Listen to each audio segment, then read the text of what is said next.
Did you know that Hinduism has no founder and has been part of human history for over 4,000 years? From the ancient Vedas to thoughts on reincarnation and karma, this 16-minute journey will explore some of the oldest questions in the universe. Why does this belief system still matter in today's world? What does it say about the soul's connection to the ultimate reality? Become a subscriber now and discover this ageless wisdom of Hinduism as never before. Origins of Hinduism. Hinduism has no individual founder, and it goes back over 4,000 years to the Indus Valley Civilization, which was strong from 3,300 BCE to 1,300 BCE. Archaeological finds, such as seals which show people in meditation and the symbols used in rituals, prove that religious practices, much like Hinduism, existed at the time. However, Hinduism known today began to take its shape with the composition of the Vedas, the earliest sacred texts, around 1500 BCE. They were written in Sanskrit and are considered the basis of Hindu philosophy, ritual, and society. Between 1500 and 500 BCE, the Vedic age saw the rise of different schools of thought that laid the foundations for Hindu beliefs. This was when social and religious systems started sprouting, including the beginning of the caste system. The Vedas and the early texts. The Vedas are the earliest sacred texts of Hinduism. They fall into four major divisions: Rig Veda, Samaveda, Yajurveda, and Atharva Veda. Written in Vedic Sanskrit, the texts are mostly for religious rituals comprising many rituals, songs, and prayers for different gods. The Rig Veda is the oldest since it dates back to 1500 BCE. It has songs honoring the gods, specifically Agni, the fire god, Indra, the warrior god, and Soma, a holy plant. Samaveda is a group of tunes used for ceremonies, and Yajurveda gives general instructions for sacrifice rituals. The Atharva Veda contains more philosophical ideas based on spells, charms, and everyday issues. The Upanishads were written between 800 and 400 BCE and reflect a gradual transition from the rituals of the Vedas to more profound questions of existence and the self. These writings question important questions concerning Brahman, or ultimate reality, and Atman, the individual soul. The well-known Chandogya Upanishad, for example, has the lesson Tat Tvam Asi, you are that, highlighting the connection between the individual soul and Brahman. Brahman and the nature of the divine. In Hinduism, Brahman is the highest reality and the origin of everything. Unlike gods in other religions, Brahman does not have a form, is limitless, and cannot be fully understood by humans. Everything in the universe is viewed as a part of Brahman, which exists within and beyond everything. Hinduism teaches that the purpose of life is to understand the connection between Atman, the soul, and Brahman. As a result, gods and goddesses create a group of divine beings into which Brahman can be understood. Some gods keep the universe safe. Shiva is the destroying god, and Devi represents female divine energy. These are not separate deities from Brahman, but represent various ways to express the same ultimate reality. The Trimurti and major deities. The Trimurti, or three forms, involves the three primary gods in Hinduism who represent three aspects of the cosmic cycle: Brahma, the creator, Vishnu, the preserver, and Shiva, the destroyer. These three gods together embody how, in the universe, there is always a cycle of creation, preservation, and destruction. Brahma has to do with the original formation of the universe and all life.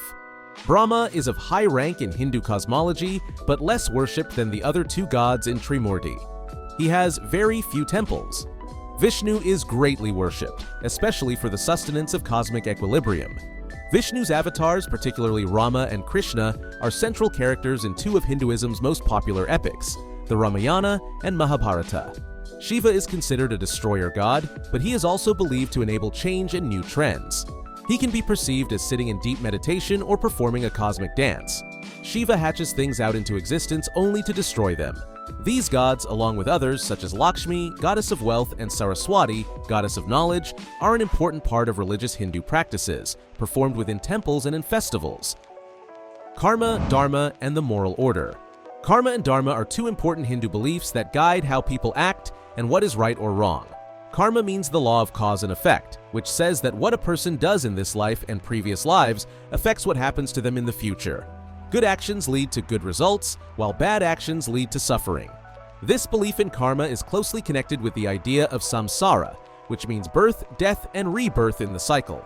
According to Hindu teachings, the soul, Atman is born again in different forms until it reaches moksha, freedom from samsara.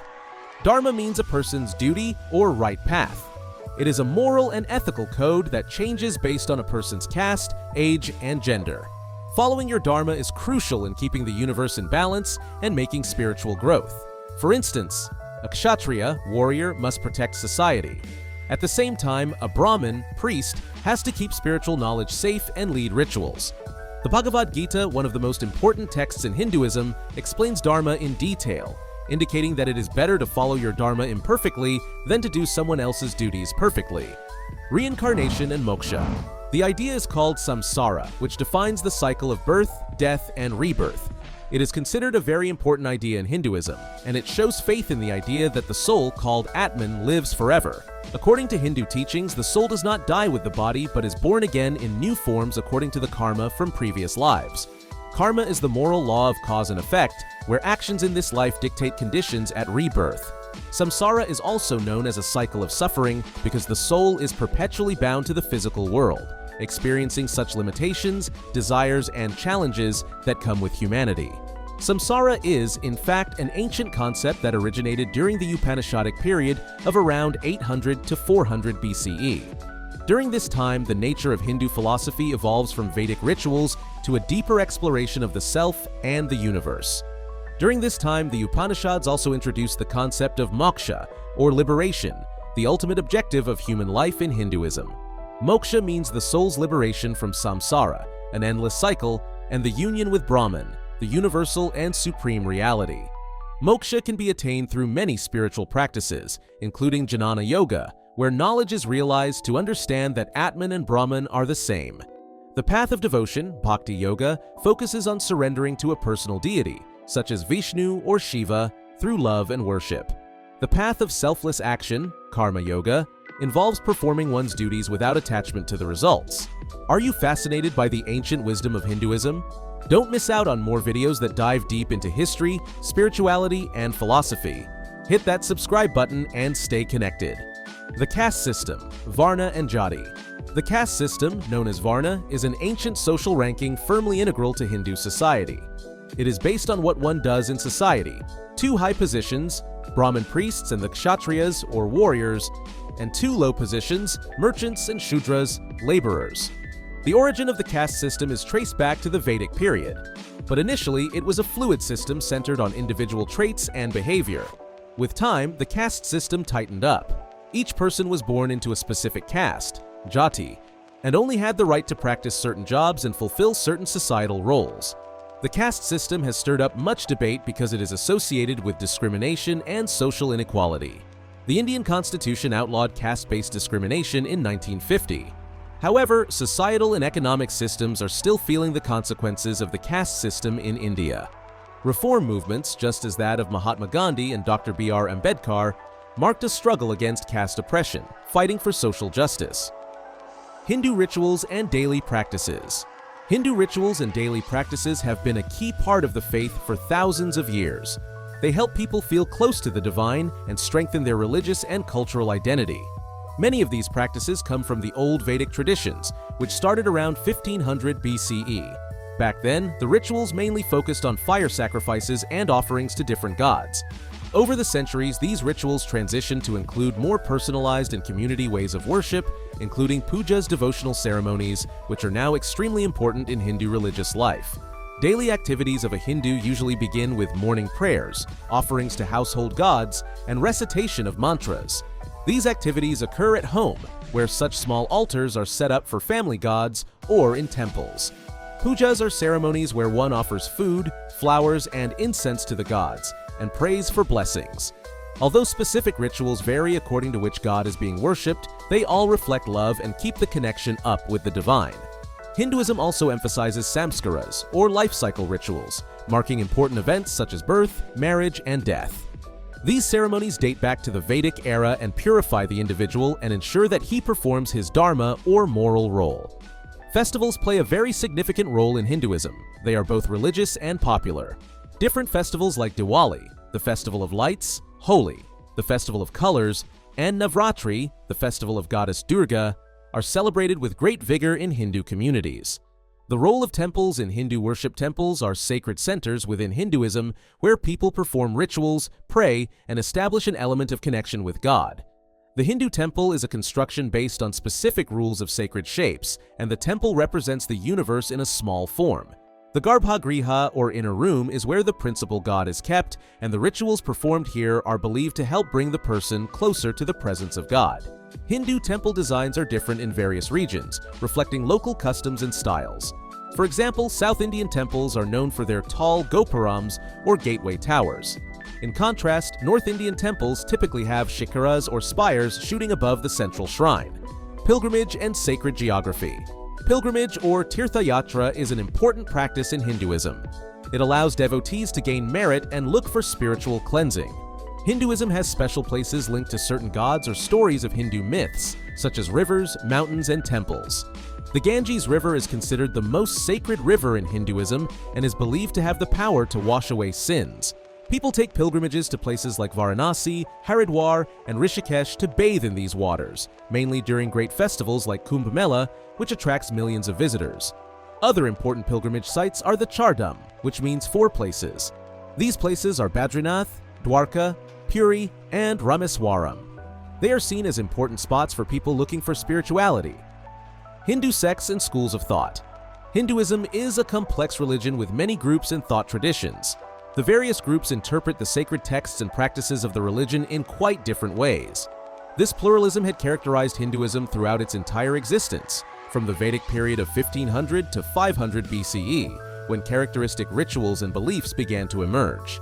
Over time, such traditions developed into the many groups and schools that characterize Hindu religious life today. The 2 major groupings in Hinduism are Vaishnavism and Shaivism. Vaishnavism centers on the cult of Vishnu, the preserver of the world, and his avatars, particularly Rama and Krishna. This one highlights devotion, or bhakti, and the role of divine grace in obtaining salvation, or moksha. Vaishnavism started with the Bhagavad Gita and Mahabharata, where Krishna plays a significant role by counseling and teaching ways of devotion, duty, and spirituality. Shaivism is different in that it gives the god Shiva a greater significance. People worship him as the destroyer, the changer of things, a vigorous ascetic, but also a benevolent god who makes room for new creation by destroying old things. Shaivism is prominent in South India and the Himalayan regions.